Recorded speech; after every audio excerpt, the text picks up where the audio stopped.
The sun was barely up, but Raj was already in the forest. He had an early start. Today was a big day. Soft morning light filtered through the tall trees.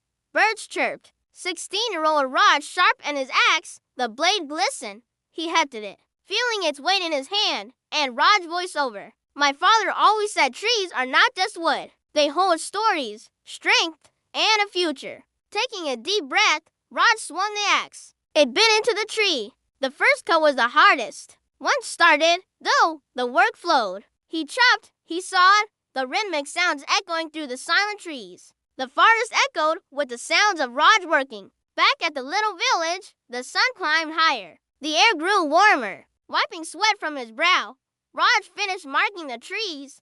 That was the last one. Bundling the logs together, he looked at his work. A small smile touched his lips. Ami, his friend who'd come to help, stared at the pile of logs. You work like 10 men, Raj. Who buys all this anyway? Raj grinned. Patience, Ami. What is just the beginning? The battered old truck rumbled to life, its engine roaring like a tired lion. Raj and Amit covered the logs with a tarp. Then they set off towards the town. Dust rose in their wake. In the town, the hustle and bustle hit Raj like a wave. The market square bustled with people going about their day. Peddlers called out wares and shoppers bargained. Raj found Master Joseph's workshop easily. There were other carpenters in town, but there was only one Master Joseph, the best woodworker in the region. The sight of the logs brought a smile to his weather-beaten face. Your logs are strong, Raj, like your spirit. Master Joseph took the logs inside. Raj's eyes followed, absorbing everything. Master Joseph had an order for a dozen tables and a matching set of chairs. All of them were to be delivered by week's end. Raj joined the other craftsmen, each of them specialists in their craft. Together they assembled, sanded, and stained the furniture.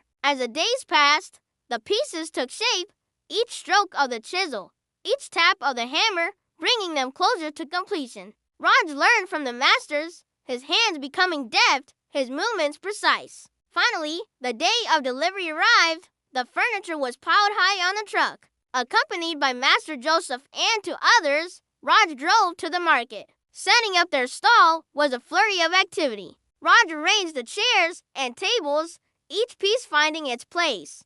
The morning mist cleared, revealing a bright, sunny day. The market bustled with activity. A sleek, dark table caught the eye of a passing customer. How much for this table? He asked, running a hand over its surface. Not just a table, sir, Raj replied, pride evident in his voice. This came from an old neem tree stood for 50 years. Now it'll last 50 more in your home. The customer smiled, impressed by Raj's words. He paid the man and walked away. Soon, more customers gathered round the stall, drawn by the quality of the furniture and Raj's engaging stories behind each piece. The morning wore on, and by noon, Raj had made more money than he ever had in a single day. As the sun began its slow descent, Raj sat on a nearby step counting his earnings. A small smile played on his lips. In the distance, he could see the forest, the source of his livelihood, the trees standing tall against the setting sun. Raj voiced over. Every cut, every nail builds more than furniture. It builds a life. The sky blazed with hues of orange and purple as the sun dipped below the horizon. The workshop, the forest, the town, all fell into a peaceful quiet. The sound of crickets chirping replaced the earlier cacophony. The rhythmic lull of cicadas seemed to echo Raj's contentment. Fade to black. Text on screen. Hard work carves destiny. The end.